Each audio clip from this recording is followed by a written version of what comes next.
Hi besties, welcome back to my YouTube channel. Be sure to smash the like button. Okay. So now we're about to head into NaNoWriMo. We're so close. And I remember just like a bunch of tweets that were living in my head rent free. So I'm gonna just like put them on here. Okay, so I went onto Twitter and this editor gave editing tips. She was like, as an editor, here are some mistakes I often see writers make in their manuscripts. So, both overusing tags. How are you today? Asked Simon. I'm okay, muttered Mark. Just okay? Questioned Simon. Yeah, replied Mark. So I was like, okay, come for our next. She then goes on to just explain that tags don't have to go with every phrase, especially in dialogue between two characters. So I was thinking of you, John whispered to Ellie. Why? It just seemed like something you'd like. Even without tags for the last two, it's clear who's speaking. On a similar note, people often underuse beats. Most communication happens non-verbally, and you should show that in a conversation. So, like, he looked at her meanly, like after he said something. Another common problem is relying on adverbs. So, an example is, I'm not a child, she said angrily. Rather than depending on the narrator, try letting the character show emotions herself. So, I'm not a child.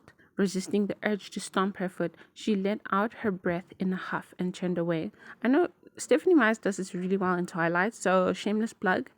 Writers tend to fall back on the same few sentence structures over and overuse commas. I know I do this. Vary your sentence lengths. Watch the way you write and see how and if it flows. Even with a great story, your words and the way you place them must be engaging. Gosh, so you need a variation of long sentences, short sentences, dynamic ones, some exclamation marks, no caps lock. So that's one thing I have heard. I am a slow reader, so reading these tweets are hurting my brain. Another common mistake is forgetting what your narrator does not know. An example, my sister scrunched up her face, trying not to say what she's thinking.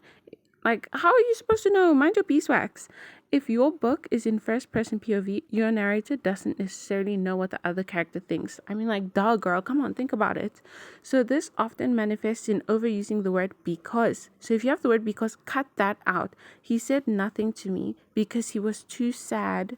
Instead, show the sadness and non verbally and let your readers see it for themselves. Or omit the because and split the sentence so you're not explaining away other people's actions. You don't want to do that. You do not want to do that, besties. So I really hope this helped.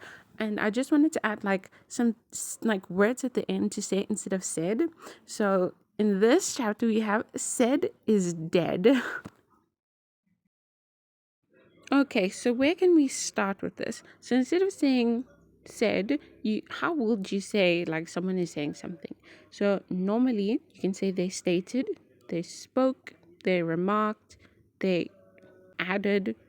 And then with saying something in a happy emotion, you could say they rejoiced, they laughed, they joked, they giggled, they sang, they cheered, they smirked, they marveled, they chimed, they beamed. And if you want to say they said something full of worry, you can say they quaked, they trembled, they stammered, they stuttered, they gulped.